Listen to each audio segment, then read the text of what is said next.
podría obtener esta noche un importante triunfo político si finalmente se aprueba el presupuesto 2026 en el Senado. Fue una jornada de mucha negociación en la Cámara Alta entre el oficialismo y los bloques dialoguistas. Y para analizar este tema estamos en comunicación con el analista político Juan Negri. Juan, buenas noches. ¿Qué tal? ¿Cómo están? Buenas noches. Bien, bueno, negociaciones con bloques dialoguistas, ¿puede ser coyuntural o puede permanecer después en el tiempo ese tipo de acuerdos?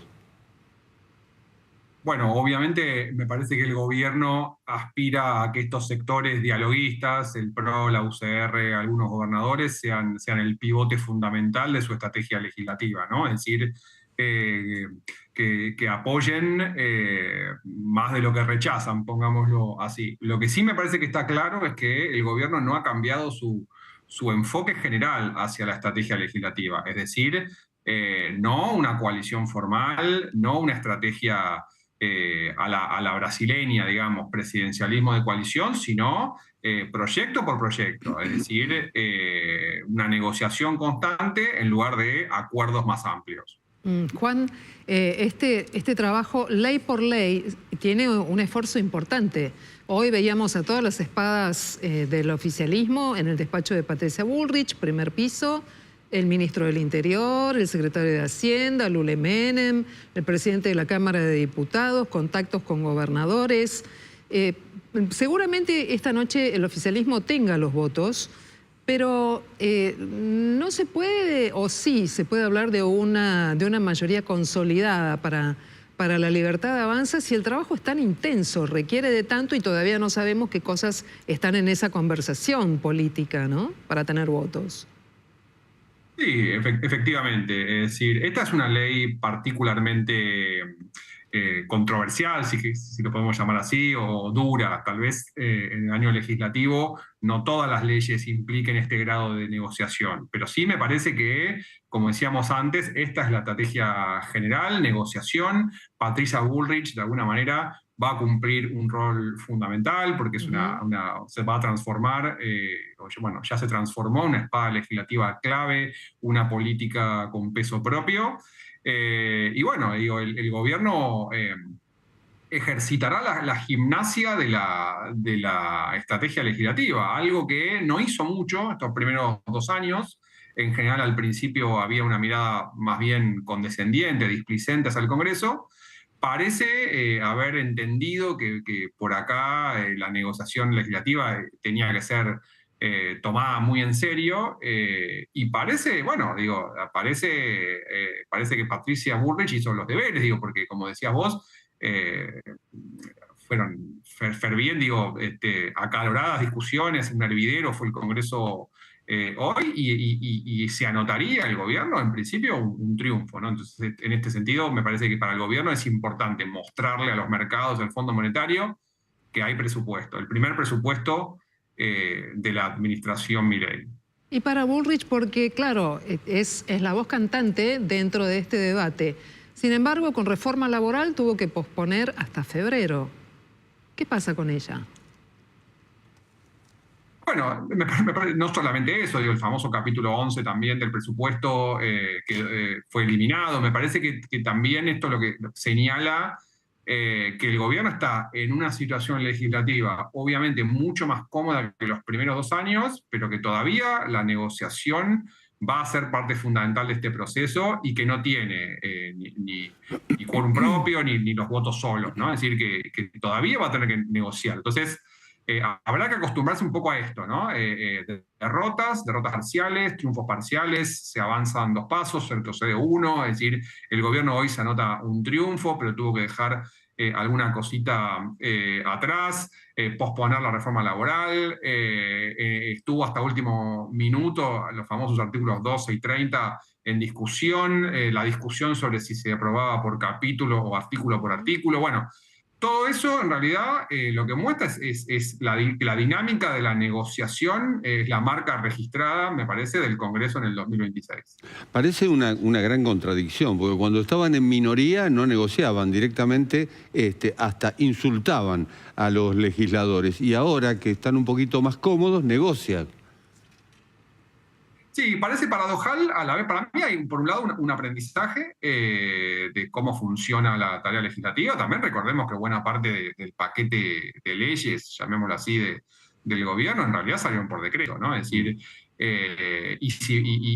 esa debilidad legislativa y ese desmerecimiento, esa agresividad también tuvo costos, ¿no? Es decir, no le salió gratis al gobierno, hubo insistencias de vetos presidenciales, cosas que no son muy habituales en la política argentina, en el Congreso se puede imponer frente a un veto presidencial. Entonces, esa estrategia más agresiva funcionó más de lo que yo hubiera imaginado, la verdad, porque creo que se apoyó también en el hecho de que algunos sectores como el PRO preferían que el gobierno pudiera llevar adelante, por ejemplo, los famosos decretos, pero tuvo costos. Ahora me parece que el pivote del Congreso pasa a ser los aliados y ahí hay que hacer algún tipo de sesión, en particular con una ley muy controversial como esta, ¿no? Es decir, controversial o por lo menos difícil, y que involucra algunas cosas, como la cuestión universitaria, que para el radicalismo, que es uno de estos partidos pivote, es un tema históricamente sensible. Sí, y además el tema de que no se sabe cómo se va a tratar la cuestión de discapacidad, porque las leyes no pudieron ser derogadas como pretendía la Casa Rosada, pero esta tarde había en el Congreso preocupación por la posibilidad de que el destino de esos fondos se decida a través de un DNU. Entonces, esto también juega, me parece. ¿Qué pasa con la oposición? Si esta noche el oficialismo logra aprobar el presupuesto en este contexto de que todavía no es un año electoral ni legislativo, pero ¿no hay oposición? Bueno, yo creo que políticamente todavía estamos en el post-octubre, ¿no? Es decir, los grandes lineamientos políticos son los que dejó la elección de legislativa que tuvimos este 2025, donde efectivamente la oposición quedó muy debilitada, es decir, atravesada por internas, con una crisis de liderazgo, con una incapacidad de mostrar figuras nuevas, es decir, todos los grandes liderazgos del peronismo son los que participaron en el gobierno de Alberto Fernández, que como sabemos es un gobierno cuestionado, considerado muy impopular por buena parte de la ciudadanía. Todo eso se refleja en el equilibrio de fuerzas del Congreso, que de hecho el peronismo perdió la posibilidad de ser la primera minoría por los transfugismos, ¿no? las huidas de algunos de sus diputados, como que se desmoronó alguna parte de ese apoyo. Entonces, yo creo que vemos eso, vemos la debilidad de la oposición luego del triunfo del gobierno, lo cual no quiere decir que no haya oposición, pero sí que hoy el que tiene la sartén por el mango, para llamarlo así, lo cual no le impide hacer todo, pero el que tiene ventaja es el gobierno. Juan, termina la intervención de la senadora Patricia Bullrich en este momento, la compartimos. En marcha. Estamos consiguiendo una estabilidad que permite volver a pensar en el futuro. No tomamos atajos, nos animamos, somos valientes, queremos orden sólido que dure. Después de años de manoseo, de estafas, estamos poniendo reglas claras. Reconstruir para nosotros no es solo resistir, es volver a proyectar, a invertir, a crecer con dignidad. Por eso es que estamos haciendo algo que a mí me hubiera gustado vivir, la Argentina que vamos a vivir en el futuro. No tuve esa oportunidad. Por eso queremos que nuestros hijos y nuestros nietos vivan una Argentina mejor que la que nosotros conocimos. Esta reconstrucción es el legado que nos va a trascender. Por eso, Juan, ¿te parece que es una prueba de fuego para Patricia Bullrich? no es un punto de llegada. Sin dudas, sin dudas. La primera, por lo menos. El primer gran test del liderazgo de Patricia Bullrich como jefa de la bancada de senadores del oficialismo. Sin dudas, no va a ser la única, me imagino, porque recordemos que el gobierno quiere sacar la reforma laboral, etcétera, etcétera, y otras, pero sin dudas es la primera gran prueba de fuego del liderazgo de Bullrich. Muy bien, y además otros temas para tener allí por delante. En este momento me parece que es interesante que tengamos en cuenta que se está votando. Victoria Villarroel convoca a los senadores. Resultan aprobadas.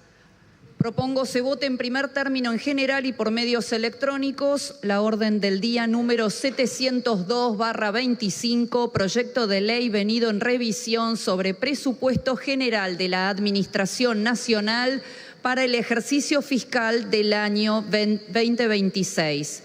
CD 30/25. Perdón, senadora, no la vi. Senadora Vigo. Gracias, presidenta.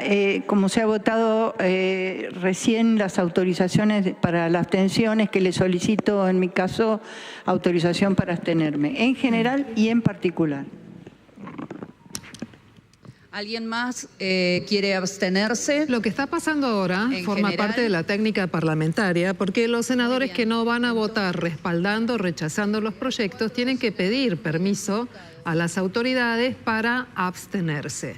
Luego de esto, y habiendo 69 senadores presentes en el recinto, y luego de que los senadores se identifican, lo que ocurre es el momento del voto. Es trascendental. 71 senadores presentes, solo uno ausente.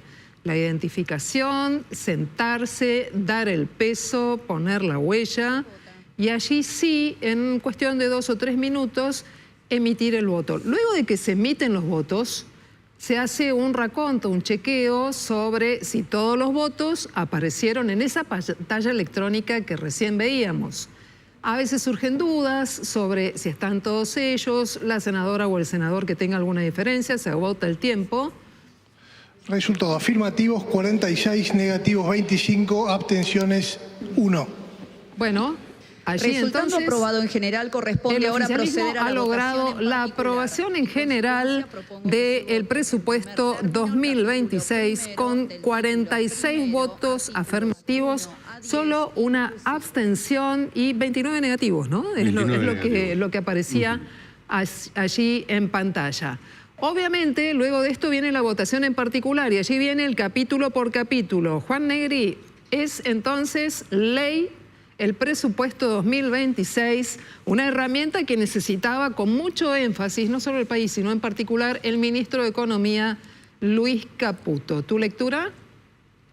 Bueno, algo esperable, estaba dentro de lo esperable que el gobierno tuviera los números para la aprobación general. Ahora, como decías vos, Silvina, pasa capítulo por capítulo, donde tal vez había un poco más de ruido. Pero bueno, lo decíamos, me parece que un éxito legislativo del gobierno, que también en su momento tenía una mirada displicente sobre el presupuesto, pero que necesita mostrar que la Argentina tiene la base sólida para avanzar en las reformas. Ahora vemos Pero también para el capítulo 1. Caputo, en particular, tiene una importancia. Se acaba de aprobar, Jorge, el capítulo 1 del presupuesto. Para Caputo y para la economía del país, ¿qué lectura? Bueno, la lectura de que el programa económico avanza apoyado por el Congreso, que no es simplemente un gobierno minoritario que logra que el presupuesto del año anterior se prorrogue porque no logró sacar uno nuevo, sino un gobierno que es capaz de obtener el apoyo legislativo para la ley de presupuesto. Es decir, una señal importantísima para la economía argentina de que estamos construyendo sobre bases sólidas. Ese es el mensaje que el gobierno quiere dar a los mercados, al fondo, etcétera. Bueno, era una de las exigencias del fondo, si vamos al caso, más allá de las reservas, Claro. por supuesto. Exactamente. El fondo también buscaba esta imagen de solidez política, de que no era simplemente, insisto, un gobierno que avanzaba por decreto o prorrogando presupuestos, como decíamos, ¿no? Sino que hay apoyo legislativo, hay apoyo político para las reformas. Bien, estamos observando cómo en el recinto del Senado, los senadores, frente a lo que va a ser la votación clave del capítulo 2, con el senador Abdala presidiendo la sesión, se acaba de retirar Victoria Villarruel, están formulando las cuestiones que tienen que ver con lo que te contaba antes, algunas cuestiones de carácter técnico, reglamentario, para observar qué pasa con la votación de ese capítulo. Juan, la expectativa es grande, ¿verdad? Porque los fondos para la educación, para la investigación científica, tecnológica, van a subir mucho menos que la inflación y no recuperan el dinero perdido de otros ejercicios. ¿Por qué pensás que el gobierno insiste con esto?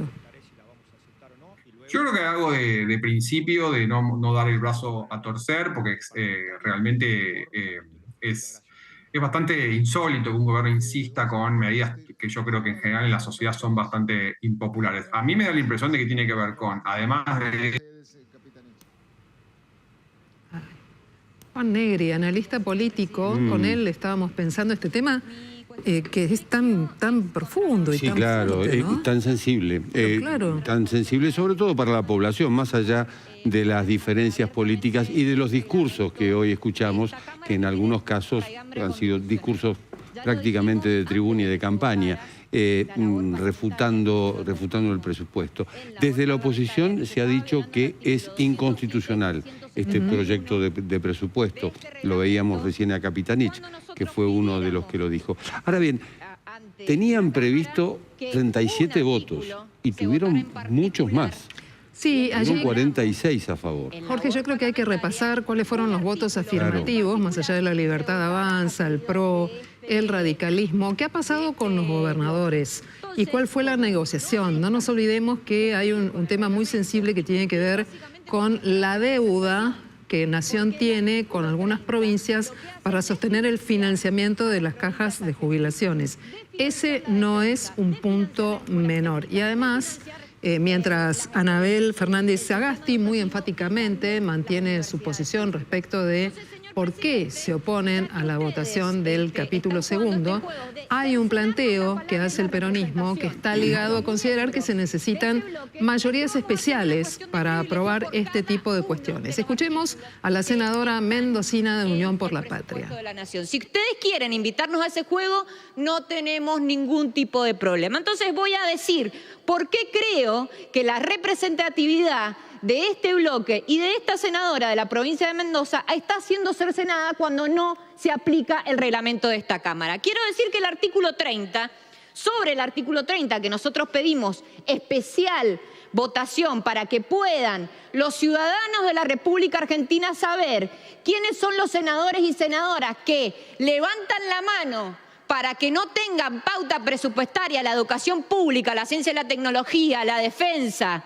Y por sobre todo, señor presidente, la educación pública, que es un consenso que muchos acá se llenan la boca hablando, pero cuando hay que votar calladitos y bajo la alfombra, hacen lo que le pide el gobierno nacional. Quiero decirles que acá me llegó un documento del gobierno nacional en donde les baja línea, acá, muchos lo conocerán.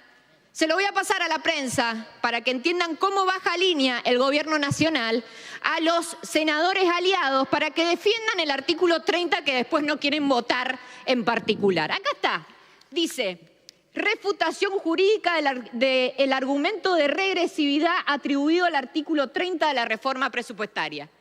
La verdad que no tienen ni siquiera la bondad de poder interpretar la Constitución Nacional.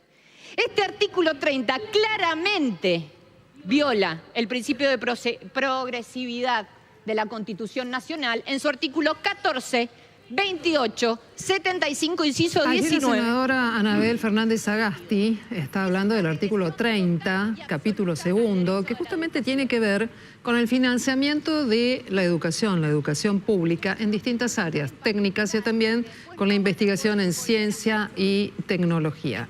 Exhibe un documento donde se le pide a los seguidores del oficialismo que defiendan ese artículo. No es una cuestión nueva en la técnica parlamentaria, pero cada vez que aparece impacta. Juan, es bueno tenerte aquí de vuelta, ¿no? Porque de alguna manera te permite ver el backstage, lo que pasa detrás de escena cuando un gobierno X, en este caso pide a los suyos, pero a los que no son suyos, el acompañamiento político para una votación. ¿Qué significa esto? Y además estábamos con el tema de que ¿por qué el gobierno insiste con recortar fondos para el financiamiento de temas tan sensibles? Sí, perdón por las dificultades técnicas. Sí, estábamos conversando sobre eso. Yo creo que hay, además de un gesto a los sectores tal vez más duros de la coalición, más ideológicos, que no son mayoría, pero que el gobierno necesita también a veces contentar, darle algún gesto simbólico.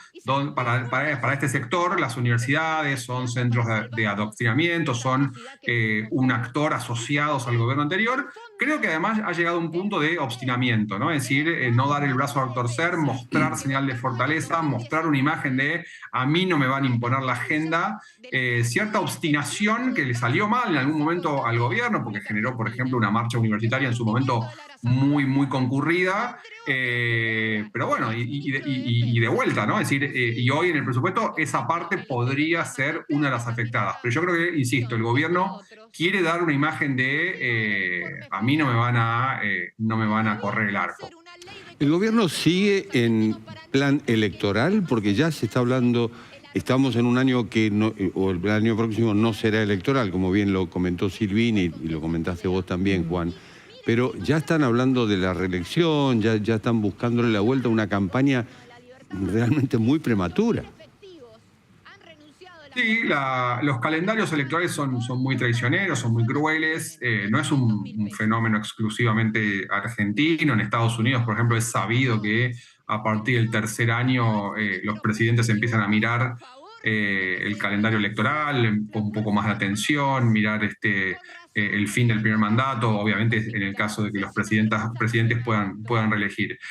Parece un poco prematuro, pero sin dudas el 2026 va a ser un año donde buena parte de los actores políticos empiecen a mirar de reojo sus ubicaciones, sus posibilidades el año entrante. Yo no tengo dudas de que Milei va a empezar a pensar en la reelección, lo cual eso también implica asegurarse de que el plan económico empiece a generar algún tipo de resultado positivo en la micro, ¿no? En salarios, en consumo, etcétera. Tal vez liberar un poquito el ajuste, donde otros actores políticos, pienso también, por ejemplo, en Patricia Bullrich, de la cual hablábamos recién, tal vez una candidatura en la ciudad de Buenos Aires. Es decir, todos empiezan a pensar en el 2027.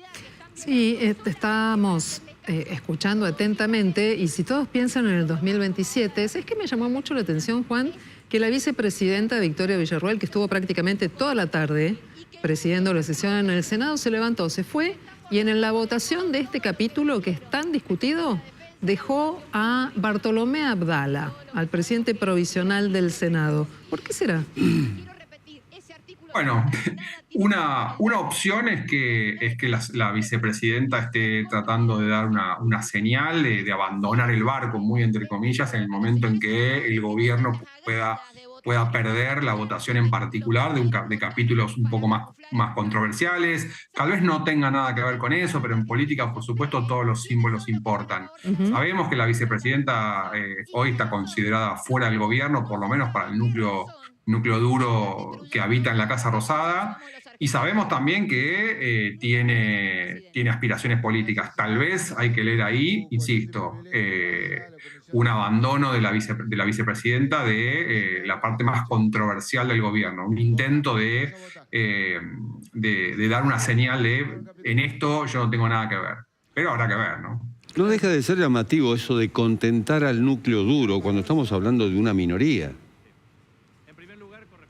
Sí, los gobiernos siempre tienen, digamos, el origen, el sector más ideológico, el que de alguna manera se siente el núcleo fundacional de los gobiernos o de los partidos, que después, por supuesto, los gobiernos tienen que ser más pragmáticos, tienen que hacer coaliciones con otros, tienen que traicionar alguna de sus banderas originales. Siempre este grupo, de alguna manera, es el grupo que trata de mantener la luz, la antorcha original del fuego sagrado original. Y los gobiernos tratan muchas veces de contentar a estos grupos, que son, en líneas generales, muchas veces muy perdedores, porque los gobiernos, insisto, suelen ser mucho más coalicionales o negociadores de lo que algunos de estos seguidores quieren. Y a veces, por esas mismas razones, los gobiernos intentan darle algo simbólico, algo tal vez para mantenerlos vivos, ¿no? Y uno puede pensar que la agenda más conservadora del gobierno, por ejemplo la que tuvo que ver con el famoso discurso en Davos, en Suiza, a principios del 2025, o esto que estamos hablando ahora, tal vez sea eso, tal vez sea estos pequeños gestos hacia ese sector más duro. Sin embargo, fíjate qué curioso, ¿no? Porque están los gestos, se sigue debatiendo qué hacer con el capítulo segundo allí en el recinto del Senado, están los gestos para la ala dura de La Libertad Avanza, pero para habilitar cargos en la Auditoría General de la Nación esos gestos no existieron, ¿no? Y allí el hecho fue muy concreto, se violó un acuerdo con el PRO o se rompió un acuerdo con el PRO y hubo un arreglo con el peronismo. Sí, hablábamos recién de los gobiernos que necesitan negociar, que necesitan hacer acuerdos y violar estos principios, estos mitos fundacionales, ¿no? Es decir, los mitos fundacionales de este gobierno es anticasta, libertarianismo, pureza ideológica, etc. A todos los gobiernos les pasa un poco esta disputa entre pragmáticos e ideológicos, no es una novedad. Pero ahí vemos la otra cara de eso, ¿no? Ahí vemos el gobierno en su fase más casta posible, en su fase más transaccional, en su fase de acuerdo con el partido que me antecedió, que además, pocos partidos pueden ser más casta que el peronismo, que viene de ser gobierno, e incluso tradicional al PRO. Ahí vemos la otra cara de la luna, ¿no? Es decir, la fase más puramente política, insisto, transaccional de los gobiernos. Es que no hay dogma que se imponga sin pragmatismo, esta es la realidad, y te lo demuestran aquellos que son alfiles prácticamente de Donald Trump, como es el caso de Milei en Argentina y otros en el mundo, terminan negociando. Sí, sin dudas, sin dudas. El mismo Trump, por ejemplo, también lo es y también va a ocurrir lo mismo con Kast en Chile. Es decir, por supuesto, hoy en día, en un contexto de desafección política, de descreimiento de las élites políticas, vende mucho más en campaña hacerlo distinto, ser lo que viene a romper todo. Pero cuando estás sentado ahí, la verdad es que, como decías vos, Jorge, no se puede vivir de dogmas. Y entonces hay que empezar a usar las herramientas clásicas de la política, la negociación y a veces las tradiciones legislativas, por mal que suene, funcionan un poco como eso. Muy bien, Juan Negri, analista político, te agradecemos mucho esta conversación aquí en Noticias a las 20:30. En el recinto se está votando en este momento el capítulo segundo. Vamos a ver qué es lo que está pasando con esto. Resultado, afirmativos 42 votos afirmativos, abstenciones 2. 28 negativos y 2 abstenciones. El oficialismo logró aprobar el controvertido capítulo segundo, capítulo 2 del presupuesto, el mismo que impone modificaciones, recortes en el presupuesto de la educación, de defensa, de investigación, de ciencia. Bueno, Juan, muchísimas gracias. Finalmente, el oficialismo se llevó todo esta noche. Se llevó todo. Bueno, gracias a ustedes y felicidades. Gracias. Gracias.